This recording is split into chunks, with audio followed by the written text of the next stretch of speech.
पहले और बहुत सारी चीजें आई थी कि वो हैक हो सकती है, उसका वोट इधर डाला तो इधर जा सकता है, कुछ कुछ हो सकता है। ये पहली बार आया। नई बैटरी उस दिन एक डाली जाती है और सील करके उस बैटरी पे भी कैंडिडेट के एजेंट्स के दस्तखत होते हैं। बंद करने के बाद में उसको स्ट्रांग रूम में बंद किया, फिर काउंटिंग के समय निकाला तो एक बैरिकेटिंग लगाई। उस बैरिकेटिंग के बीच में से जाएंगे, इधर उधर से नहीं जाएंगे ताकि कोई मिक्सअप ना हो।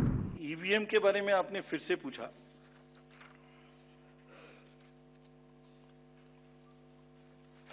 बहुत बार मैं बता चुका हूं आपको, थोड़ा समय लगेगा तो फिर से बता देता हूं। 6 महीने, लगभग 5-6 महीने फर्स्ट एफएलसी शुरू होती है ईवीएम की। मैं 2 बात बता रहा हूं, बस मोटी सी 2 बात, बाकी सब आपको मालूम है। वो टेम्पर नहीं हो सकती, उसमें कोई कनेक्शन नहीं हो सकता। अभी लोग पूछते हैं जब पेजर से उड़ा देते हैं तो ईवीएम को कैसे हैक नहीं कर सकते, ये भी पूछते हैं। जब कोई किसी कंट्री में पेजर से उड़ा दिया तो ईवीएम हैक हो जाएगी। अरे भाई, पेजर कनेक्टेड होता है, ईवीएम कनेक्टेड नहीं होती। एनीवे, 2 बात मोटी मैं आपको बताता हूं, बहुत मोटी। 5-6 महीने पहले एफएलसी होती है, first level checking of the EVMs, और मेरे पास में एक पूरा रिकॉर्ड है। ये हम जो भी ईवीएम की शिकायतें बाय द वे आई हैं, वो हमारे पास 20 शिकायतें आई हैं। हर 20 शिकायत का हम इंडिविजुअल जवाब देंगे, फैक्ट बाय फैक्ट। सो इसमें कोई डाउट नहीं है। We will convey to each candidate to assure, this is our duty.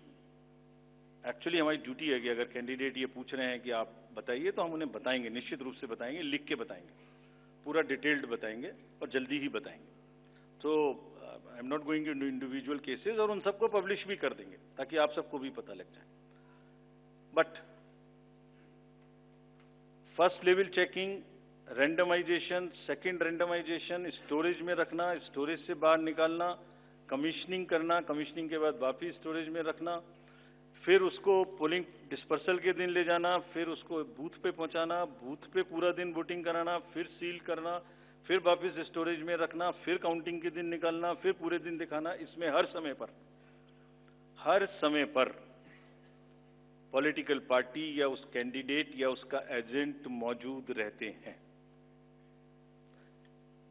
जब मशीन में कमीशनिंग होती है उस दिन उसमें बैटरी डाली जाती है। पहले आया था, पहले और बहुत सारी चीजें आई थी कि वो हैक हो सकती है, उसका वोट इधर डाला तो इधर जा सकता है, कुछ कुछ हो सकता है। ये पहली बार आया। अब हम ये भी सोच रहे हैं कि इससे अगला क्या आएगा, हम नहीं समझ पा रहे इससे अगला क्या आएगा, बट लगता है अगला भी कुछ आएगा, रुकेगा नहीं। मतलब कितनी बार। एनीवे, कमीशनिंग बहुत जरूरी है समझना। वोटिंग से करीब 5 या 6 दिन पहले कमीशनिंग होती है। 5-6 दिन पहले उस दिन मशीन में सिंबल पड़ते हैं।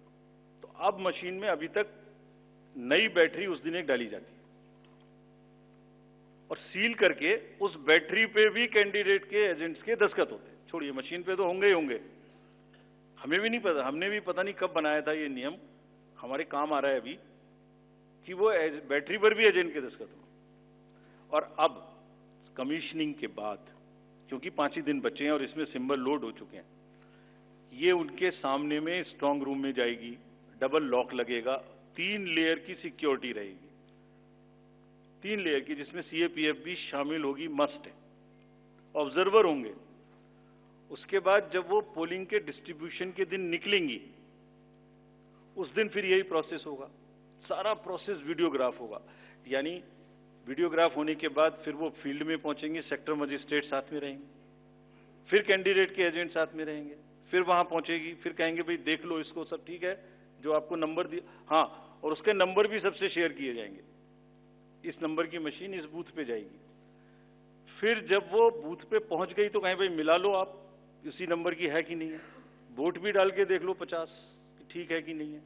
किसी ने 50 डाले, किसी ने 20 डाले, किसी ने कहा नहीं हमें ठीक है, हम नहीं डालेंगे। किसी स्टेज में किसी बूथ पर 20 कैंडिडेट हैं, किसी पर 5 कैंडिडेट हैं, किसी पर 5 ने कम वोट डाले, किसी ने ज्यादा डाले, बैटरी उसी हिसाब से यूज। फिर पूरे दिन वोटिंग हुई, तब एक एक वोट का हिसाब रखा, फिर बंद हुआ। बंद होने के समय में एंड ऑफ क्लोज ऑफ पोल में फिर से दस्तखत कराए, फिर से हिसाब लगाया कितने वोट पड़े, फिर से फॉर्म 17C दिया, उसको कितना दिखाएंगे, कौन दिखाता है इतना, बताइए। कोई एक प्रोसेस कंपैरेटिव बताइए पूरी कंट्री में जहां पब्लिक डिस्क्लोजर, पार्टिसिपेशन इतना अधिक हो। कोई ये बताइए प्रोसेस। उसके बाद में बंद करने के बाद में उसको स्ट्रांग रूम में बंद किया, फिर काउंटिंग के समय निकाला तो एक बैरिकेटिंग लगाई। उस बैरिकेटिंग के बीच में से जाएंगे, इधर उधर से नहीं जाएंगे, ताकि कोई मिक्सअप ना हो। अच्छा, मिक्सअप कैसे होगा? वो नंबर हमने आपको दिया हुआ है। जब काउंटिंग में पहुंचे तो फिर कहें भाई चेक कर लो, फिर 17C से चेक कर लो। Round wise round this is happening and there is a provision for objecting to any of the issue relating to this at any stage, which has not happened. So हम individual जिसने वो बिल्कुल safe है, बिल्कुल robust है।